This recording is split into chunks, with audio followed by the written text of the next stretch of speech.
ಇರಾನ್ನ ಪರಮಾಣು ತಾಣಗಳ ಮೇಲೆ ಅಮೆರಿಕ ನಡೆಸಿದ ದಾಳಿಯಿಂದಾಗಿ ಪಶ್ಚಿಮ ಏಷ್ಯಾದಲ್ಲಿ ಉದ್ವಿಗ್ನತೆ ಉತ್ತುಂಗಕ್ಕೇರಿದೆ. ಇರಾನ್ ಈಗ ಹಾರ್ಮುಜ್ ಜಲಸಂಧಿಯನ್ನ ಮುಚ್ಚೋ ಎಚ್ಚರಿಕೆಯನ್ನ ನೀಡಿದೆ. ಇಸ್ರೇಲ್ ಮತ್ತು ಇರಾನ್ ನಡುವೆ ನಡೀತಾ ಇರುವ ಯುದ್ಧ ದೀರ್ಘಕಾಲದವರೆಗೆ ಮುಂದುವರೆದ್ರೆ ಮತ್ತು ಸಂಘರ್ಷ ಹೆಚ್ಚಾದ್ರೆ ಅದು ಭಾರತಕ್ಕೆ ದೊಡ್ಡ ಹಾನಿಯನ್ನ ಉಂಟು ಮಾಡುತ್ತೆ.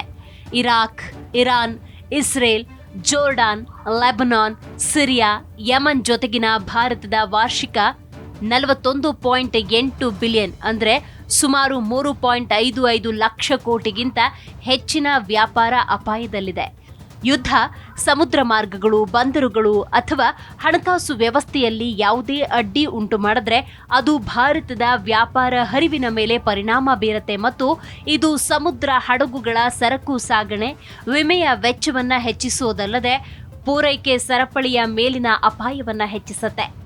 ಕಚ್ಚಾ ತೈಲದ ಬೆಲೆಗಳು ಏರ್ತಾ ಇರೋ ಬಗ್ಗೆ, ಹಾರ್ಮುಜ್ ಜಲಸಂಧಿ ಮತ್ತು ಕೆಂಪು ಸಮುದ್ರದಲ್ಲಿ ಈ ಯುದ್ಧ ದೀರ್ಘಕಾಲದವರೆಗೆ ಮುಂದುವರೆದ್ರೆ ಉಂಟಾಗುವ ಅಡೆತಡೆಗಳ ಬಗ್ಗೆ ಭಾರತ ಚಿಂತಿತವಾಗಿದೆ.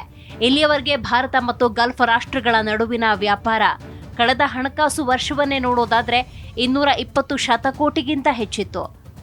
ಆದರೆ ಭವಿಷ್ಯದಲ್ಲಿ ಭಾರತೀಯ ವ್ಯಾಪಾರದ ಮೇಲೆ ಈ ಯುದ್ಧ ಯಾವುದೇ ಪರಿಣಾಮ ಬೀರೋದಿಲ್ಲ ಅನ್ನೋದಕ್ಕೆ ಏನೂ ಗ್ಯಾರಂಟಿ ಇಲ್ಲ. 2025ರ ಹಣಕಾಸು ವರ್ಷದಲ್ಲಿ Iran, Iraq, Israel, Jordan, Lebanon, Syria ಮತ್ತು ಯಮನ್ನಂತಹ ಇತರ ಪಶ್ಚಿಮ ಏಷ್ಯಾದ ದೇಶಗಳೊಂದಿಗೆ ಭಾರತದ ದ್ವಿಪಕ್ಷೀಯ ವ್ಯಾಪಾರ 41.8 ಬಿಲಿಯನ್ ಆಗಿತ್ತು. ಇದರಲ್ಲಿ ಇರಾನ್ ಮತ್ತು ಇಸ್ರೇಲ್ನೊಂದಿಗಿನ ವ್ಯಾಪಾರ ಕೇವಲ 5.4 ಬಿಲಿಯನ್ ಆಗಿತ್ತು. ಅಂದರೆ ಇತರ ಪಶ್ಚಿಮ ಏಷ್ಯಾದ ದೇಶಗಳೊಂದಿಗೆ ಭಾರತದ ವ್ಯಾಪಾರ ಸಂಬಂಧಗಳು ಉತ್ತಮವಾಗಿದೆ. ಇರಾನ್ ಒಂದು ಕಾಲದಲ್ಲಿ ಭಾರತದ ಪ್ರಮುಖ ತೈಲ ಪೂರೈಕೆದಾರರು. ಭಾರತ ಚಾಬಹಾರ್ ಬಂದರನ್ನ ಅಫ್ಘಾನಿಸ್ತಾನ ಮತ್ತು ಮಧ್ಯ ಏಷ್ಯಾಕ್ಕೆ ಕಾರ್ಯತಂತ್ರದ ಮಾರ್ಗವೆಂದು ಪರಿಗಣಿಸುತ್ತೆ. ಅದೇ ಸಮಯದಲ್ಲಿ ಭಾರತ ಅಮೆರಿಕ, ಇಸ್ರೇಲ್ ಮತ್ತು ಗಲ್ಫ್ ಅರಬ್ ರಾಷ್ಟ್ರಗಳೊಂದಿಗೆ ಬಲವಾದ ಸಂಬಂಧವನ್ನು ಹೊಂದಿದೆ. ಅವುಗಳು ಈಗ ಈ ಸಂಘರ್ಷದಲ್ಲಿ ನೇರವಾಗಿ ಅಥವಾ ಪರೋಕ್ಷವಾಗಿ ಭಾಗಿಯಾಗಿವೆ.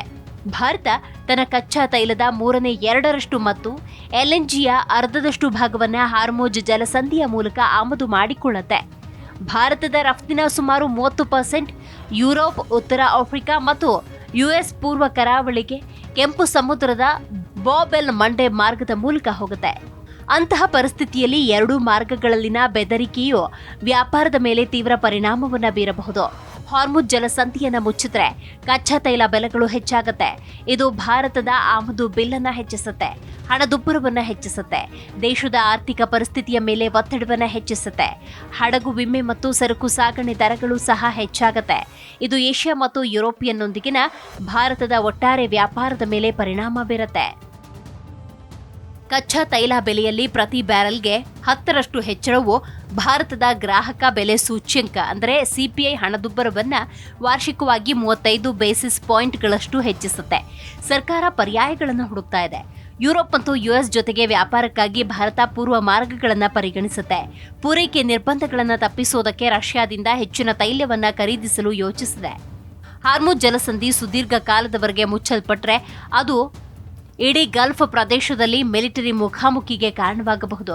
ಇದು ಜಾಗತಿಕ ಆರ್ಥಿಕತೆಯ ಮೇಲೆ ಮತ್ತು ವಿಶೇಷವಾಗಿ ಭಾರತದಂತಹ ಇಂಧನ ಅವಲಂಬಿತ ಆರ್ಥಿಕತೆಗಳ ಮೇಲೆ ಗಂಭೀರ ಪರಿಣಾಮ ಬೀರುತ್ತೆ. ಭಾರತ ಇರಾನ್ನೊಂದಿಗೆ ಆಳವಾದ ಐತಿಹಾಸಿಕ, ಸಾಂಸ್ಕೃತಿಕ, ಆರ್ಥಿಕ ಪಾಲುದಾರಿಕೆಯನ್ನು ಹೊಂದಿದೆ.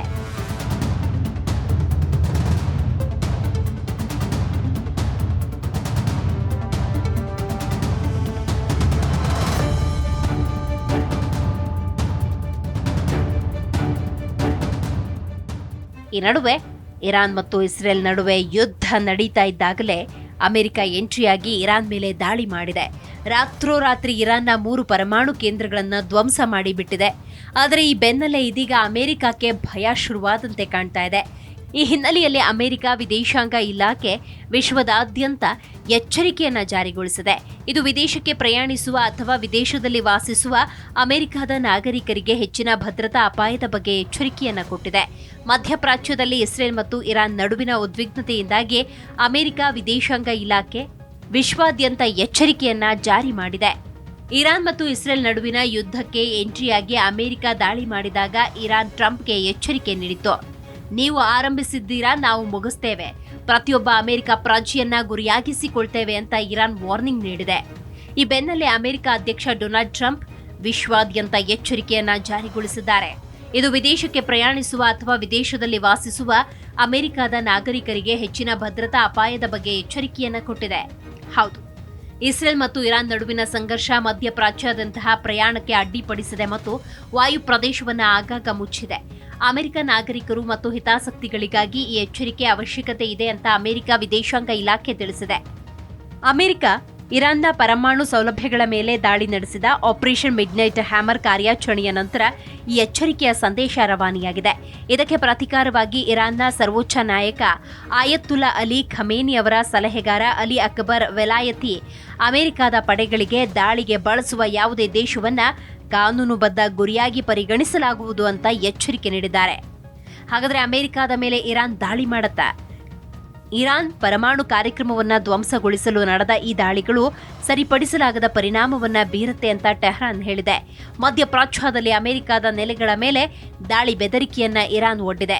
ಈ ಸನ್ನಿವೇಶದಲ್ಲಿ ಅಮೆರಿಕವು ಇಸ್ರೇಲ್ನಿಂದ ತನ್ನ ನಾಗರಿಕರ ಸ್ಥಳಾಂತರ ವಿಮಾನಗಳನ್ನು ಆರಂಭ ಮಾಡಿದೆ. ಇರಾಕ್ ಮತ್ತು ಲೆಬನಾನ್ನಲ್ಲಿನ ರಾಜತಾಂತ್ರಿಕ ಸಿಬ್ಬಂದಿಯನ್ನು ತೊರೆಯುವಂತೆ ಆದೇಶ ಕೊಟ್ಟಿದೆ.